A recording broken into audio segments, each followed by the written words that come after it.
America ने अपना colorectal cancer से रिलेटेड डेथ जो था उसे सिग्निफिकेंटली कम कर दिया है, बिकॉज उन्होंने 45 की एज से स्क्रीनिंग शुरू कर दी है। तो दोस्तों किन किन लोगों को रिस्क है? सबसे पहला मोर देन 45 एज।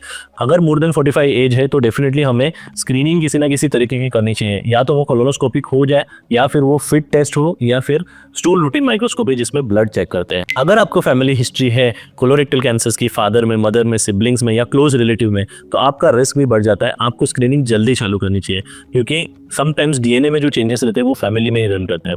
अगर आपके फैमिली में डेफिनेटली हेरिडिटी कोलोरेक्टल कैंसर्स है, जैसे कि लिंच सिंड्रोम, एपीसीज, देन उस केस में डेफिनेटली आपको स्क्रीनिंग जल्दी कराना बहुत ज़्यादा ज़रूरी है, क्योंकि ऐसे केसेस में फैमिली मेंबर्स का रिस्क 70 से 80 गुना तक होता है।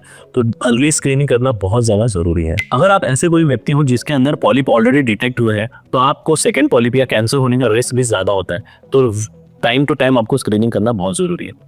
Fourth important risk factor is inflammatory disease, inflammatory bowel disease. अगर दोस्तों आपको अल्सरेटिव कोलाइटिस का ट्रीटमेंट चालू है या क्रॉन्स डिसीज, तो इसके वजह से भी आपका रिस्क 5 से 10 गुना बढ़ जाता है as compare to normal population.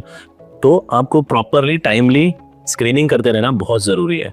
Fifth important factor is lifestyle factor. अगर आप स्मोकिंग करते हो या अल्कोहल लेते हो तो डेफिनेटली आपका रिस्क 1.5 से 2 गुना ज़्यादा बढ़ जाता है as compare to normal people.